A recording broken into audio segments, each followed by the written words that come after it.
Welcome to conversations. मैं आपका host, आपका दोस्त मुख्तदर खान। और आज मैं आपसे एक बहुत ही इंटरेस्टिंग डेवलपमेंट हुआ है पिछले 2 दिन में, जो मैं देख रहा था कि हिंदुस्तान की मीडिया उतना ज़्यादा उस पर गौर व फिक्र नहीं कर रही है। मुझे बड़ा ताज्जुब हुआ। मैंने भी उस पर नज़र नहीं डाली थी, लेकिन जब मैंने न्यूज़वीक में ये आर्टिकल देखा, जिसमें न्यूज़वीक की हेडलाइन काफ़ी प्रोवोकेटिव हेडलाइन थी, जिसमें उन्होंने कहा कि China issues a warning to border rival India. तो उस पे फिर मैं जाके उसको इन्वेस्टिगेट किया और देखा कि मुझे लगता है कि इंडिया ने ये जो कोशिश इंडिया हमेशा करते रहता है अपनी मल्टी अलाइनमेंट और स्ट्रेटेजिक ऑटोनॉमी की तलाश में, तो इंडिया ने ऐसे 2 चीज़ें कर दी हैं जो मुझे लगता है कि चाइना के साथ जो तेज़ी से ताल्लुकात बेहतर होने की उम्मीद थी, उस उम्मीद पे शायद थोड़ा बहुत पानी फेर दिया गया। ये 2 चीज़ें जो डेवलप हुई हैं, तो ये जो इंडिया की जो कोशिश हो रही है कि चाइना के साथ ताल्लुकात तेज़ी से बढ़ाए, उस पे ज़रूर कुछ ना कुछ बाधाएं सामने आएंगी। तो वो 2 चीज़ें ये है कि एक, जो इंडिया ने ताइवान पॉलिसी के बारे में जो क्लैरिफिकेशन इशू किया, और दूसरा ये जो जापान जाकर प्राइम मिनिस्टर मोदी क्वाड के बारे में जो बात करेंगे, इन दोनों चीज़ों के बारे में मैं आपसे बात करना चाहूँ। ये मेरी नज़र में और अननेसेसरी प्रोवोकेशंस इस वक्त। तो मैं थोड़ा आपको कॉन्टेक्स्ट सेट कर देता हूँ, लेकिन उससे पहले प्लीज़, अगर आपने अभी तक चैनल को सब्सक्राइब नहीं किया है तो चैनल को सब्सक्राइब करें, वीडियो को लाइक करें, बेल आइकॉन ज़रूर दबाएं और इस वीडियो को दूसरों के साथ ज़रूर शेयर करें। देखिए, पिछले 5 6 7 साल से इंडिया बहुत तेजी से अमेरिका की तरफ जा रहा था, इस हद तक कि बस अमेरिका ही अमेरिका लग रहा था। पिछले, ये देखिए, अब चाइना को ये 7 साल के बाद जा रहे हैं प्राइम मिनिस्टर मोदी। तो that itself gives you an idea कि किस तरह से इंडिया क्वाड के थ्रू चाइना के को बैलेंस करने के लिए अमेरिका के करीब जा रहा था। अमेरिका के साथ हर दूसरे दिन आपको खबर आ रही थी कि Jaishankar is meeting with Blinken, Modi की और बाइडेन के कई मुलाकात, G20 G7 क्वाड की समेत, मोदी उनके घर भी गए। मतलब बस ऐसा लग रहा था कि बस मतलब शादी हो गई है, अब बस they are both on a major honeymoon. लेकिन जब से डोनाल्ड ट्रंप आए हैं, पहले तो बड़ी खुशियां मनाई गई थी इंडिया में, लेकिन उसके बाद से जब से जिस तरह से उन्होंने इंडिया को धुतकार दिया है लिटरली, और जिस तरह से उन्होंने इंडिया पे 50% टैरिफ लगा दिए हैं, इस खित्ते में सबसे ज़्यादा, इनफैक्ट दुनिया में सबसे ज़्यादा इंडिया और ब्राज़ील के ऊपर 50-50% के टैरिफ लगे हैं। चाइना पे 30% है, पाकिस्तान पे 19% है, Bangladesh, Vietnam, Japan, Vietnam Bangladesh पर 20-20% है, इंडोनेशिया पे 19% है, जापान और यूरोप पे 15-15% है, और बरतानिया पे 10% है, और इंडिया और ब्राज़ील पर 50-50%। तो उसके बाद से एकदम इंडिया और अमेरिका के बीच में दरार पड़ गई है, और फिर दूसरे भी मसाइल हैं सीज फायर वगैरह को लेके, जिसकी वजह से ताल्लुकात ख़राब होते ही जा रहे हैं इंडिया और अमेरिका के बीच में। और फिर ये खबर छपी है, जैसा मैं आपको बता रहा हूँ, इंडिया टुडे में, कि मुझे इस पर यकीन नहीं आता, मुझे ये लगता है ये बिल्कुल गलत है। कोई एक अननोन जर्मन न्यूज़पेपर को रेफर करते हुए कह रहे हैं कि मोदी ने ट्रम्प की 4 फोन कॉल्स को नहीं उठाया। तो ना तो इंडिया की मीडिया से कोई सोर्स आ रहा है, ना अमेरिका की मीडिया से आ रहा है, एक जर्मन के एक अखबार से आ रहा है, which is kind of very strange and unusual thing. अगर डोनाल्ड ट्रंप को एक बार फोन करे और आप वो फोन नहीं उठाए, आपको ऐसा लगता है वो आपके पीछे भागेंगे 3-3 4-4 बार? जो मुंह को आया वो बोल देते हैं। लेकिन इंडिया से कोई सोर्स नहीं है कि मोदी ने फोन नहीं उठाए। लेकिन क्या हो रहा है इंडिया में, अमेरिका के खिलाफ काफी सख्त क्रिटिसिज्म हो रहा है, खासतौर से राइट विंग मीडिया के तरफ से, और उसका भी रिएक्शन आएगा। मतलब ये है कि ताल्लुकात बेहतर होने के बजाय और मुश्किल पेश आएगी to normalize US India relations, क्योंकि अब रेटरिक इतनी नेस्टी होते जा रही है। तो इस सूरत हाल में इंडिया ने पिवट किया टुवर्ड्स चाइना। मैंने इस पे एक शो किया, RIC पे भी शो किया, आप लोग उसे जाके देख सकते हैं। तो इंडिया अब तेजी से चाइना की तरफ जा रहा है, और जो प्रो इंडिया कमेंटेटर्स है दुनिया में और अमेरिका में भी, वो भी ये कर रहे हैं, ये देखिए अमेरिका ने इंडिया के साथ रिश्ता तोड़ दिया है, और शायद परमानेंटली इंडिया अमेरिका की स्ट्रेटेजिक ताल्लुकात को डैमेज कर दिया है, और अमेरिका ने इंडिया को चाइना की तरफ धकेल दिया। विच मीन्स जो इंडिया का पिवट इमीडिएटली हुआ है, देखिए 21 दिन भी नहीं हुआ, अभी टैरिफ्स तो कल से लगेंगे, आपके पास लग गए होंगे। हाँ, आपके पास लग गए हैं, 27 अगस्त हो गई है। तो India is already moving towards China तेजी से, away from America towards China. और कई मीटिंग हो गए, वांग ही खुद इंडिया आ गए। तो तो इंडिया का जो pro China, pro Russia, suddenly pro BRICS, pro RIC है, वो बिकॉज उनकी जो स्ट्रैटेजी थी टूवर्ड्स अमेरिका वो फेल होने लग गई है। मैंने इस पे एक लंबा आर्टिकल भी लिखा है, 2-4 दिन पहले छपा है द डिप्लोमेट में। उसका टाइटल है Donald Trump has up ended India's grand strategy. तो इंडिया की फॉरेन पॉलिसी की जो फंडामेंटल स्ट्रैटेजी है उसको इंडिया ने उल्टा कर दिया, क्योंकि वो चाइना से दूर अमेरिका के करीब जा रहे थे, अब उल्टा हो गया है, अमेरिका से दूर चाइना के करीब जा रहे हैं। बट ये जो चीज डेवलपमेंट हुई हैं ये दो, हो सकता है कि वो चाइना के साथ भी ताल्लुकात नॉर्मलाइज होने में मुश्किल पैदा करेंगी। फॉर एग्जाम्पल, एक ये जो खबर आई थी, China issues a warning to border rival, उसमें यह हुआ कि जब वांग ही इंडिया आए थे और जब मुलाकात हुई डॉक्टर जयशंकर के साथ, तो उसका जो रीड आउट जो मिनिस्ट्री ऑफ एक्सटर्नल अफेयर्स ने छापा है, रीड आउट यानी समरी जो मिनिस्ट्रीज इश्यूज करते हैं मीटिंग के, उस समरी में उन्होंने कहा कि India has agreed that both the nations agreed that Taiwan is part of China, कि ताइवान चाइना का एक हिस्सा है। तो ये जो वन चाइना पॉलिसी है, जो अमेरिका की भी है, इंडिया की भी है, वो रिकग्नाइज करता कि सिर्फ एक ही मुल्क है, वो चाइना है। और ताइवान को as an independent country recognise नहीं करते, ना अमेरिका करता, ना कोई यूरोपियन मुल्क। सिर्फ 12 मुल्क है दुनिया में जो उसको रिकग्नाइज करते हैं एज एन इंडिपेंडेंट कंट्री, और India is not one of those 12। तो इंडिया भी ताइवान को एज ए कंट्री के तौर पे रिकग्नाइज नहीं करता, ना उनकी एम्बेसी है, ना वो मेंबर है UN के, ना किसी बहुत ही कम इंटरनेशनल ऑर्गेनाइजेशंस के वो मेंबर्स हैं। तो चाइना ने जब ये स्टेटमेंट इशू हुआ, तो मिनिस्ट्री ऑफ एक्सटर्नल अफेयर्स ने एक क्लैरिफिकेशन इशू किया, और उस क्लैरिफिकेशन में कहा कि इंडिया की ताइवान की तरफ जो पॉलिसी है वो बदली नहीं। सो आई थिंक डॉक्टर जयशंकर समझते हैं कि this is a very clever statement, क्योंकि बाय सेइंग के चाइना की तरफ, ताइवान की तरफ पॉलिसी नहीं बदली, वो पुरानी पॉलिसी की तरफ इशारा कर रहे हैं, जो पहले अभी तक पिछले 4-5 साल में इंडिया ने दोबारा नहीं कहा कि we believe in one China policy. बस यही कहते रहे कि हमारी पॉलिसी नहीं बदली, जैसा वो फलस्तीन के बारे में कहते हैं कि हमारी पॉलिसी नहीं बदली, लेकिन पॉलिसी एक्शंस में बदल गई है, बट नॉट इन वर्ड्स। यानी बोलता एक है इंडिया, करता एक है। सो इसमें जो चाइना को इतराज हुआ, चाइना ने कहा कि क्लैरिफिकेशन का क्या मतलब है? अगर आप अग्री करते हो कि China Taiwan is part of China, then you don't need to clarify, you agree. तो उस पे वो बड़े नाराज होके उन्होंने कहा कि बेसिकली उन्होंने कहा कि अगर ताल्लुकात बेहतर करना है, then they have to be careful to Chinese sensitivities.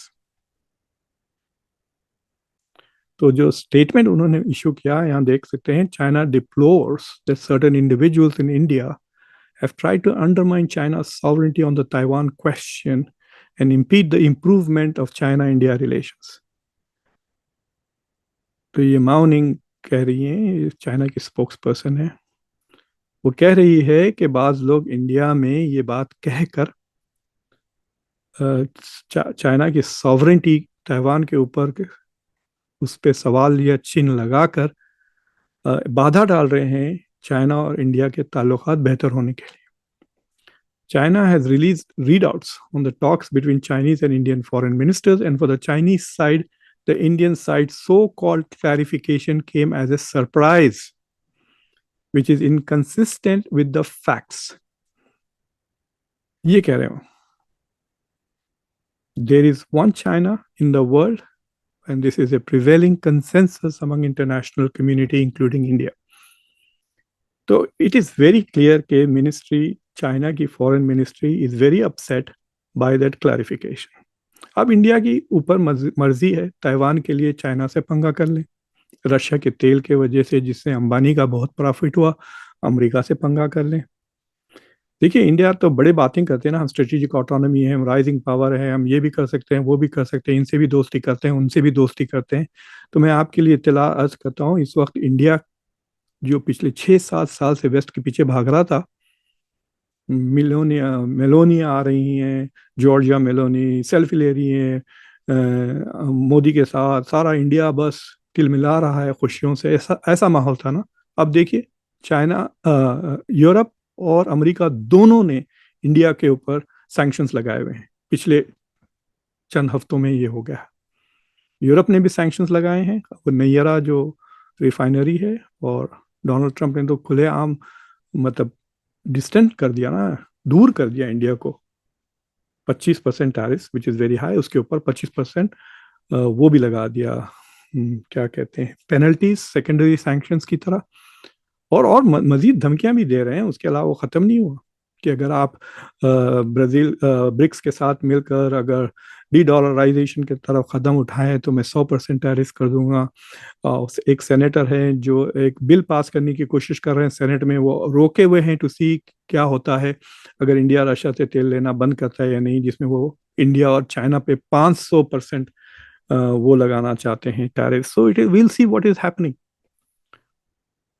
तो वहां पे इंडिया की ये मल्टी अलाइनमेंट पॉलिसी वहां तो फेल हो गई यूएस के साथ. अब ये इस तरह से ताइवान के साथ ये जो फुटसी खेलने से शायद वो चाइना के साथ भी जो नॉर्मलाइज हो रहा है, जो आरआईसी बनने वाला है, वो खराब हो जाएगा. फिर आरआईसी बन नहीं सकेगा क्योंकि ये ताइवान के पीछे भाग रहे हैं. अब जापान जो जा रहे हैं, it's a very good development. Asia के दो सबसे बड़े डेमोक्रेसीज हैं, ये दो बड़े इकोनॉमीज हैं. फिल वक्त 4 और 5 बिगेस्ट इकोनॉमीज है दुनिया में, और फिर ये पोजीशन पलटने वाली है. फिल वक्त जापान नंबर 4 है, इंडिया 5 है.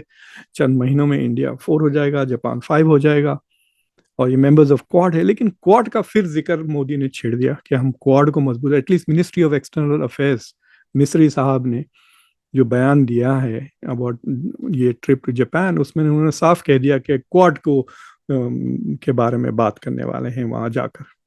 तो आप एक दिन पहले शी जिनपिंग से मिलने से पहले आप क्या कह रहे हैं शी जिनपिंग को कि मैं क्वाड में भी हूं और एससीओ में भी हूं. चाइना इज गोइंग टू से why can't you make up your mind. That is something that I don't understand, and I think it is wrong, and they will pay price for it. इसकी कीमत अदा करना पड़ेगा. Already India को रीहाइफनेट कर दिया है चाइना पाकिस्तान के साथ. वांग यी इंडिया नहीं आए थे, वो साउथ एशिया आए थे. साउथ एशिया के जो छोटे मोटे कंट्रीज हैं, इंडिया, पाकिस्तान, अफगानिस्तान, उसका दौरा करके गए वो.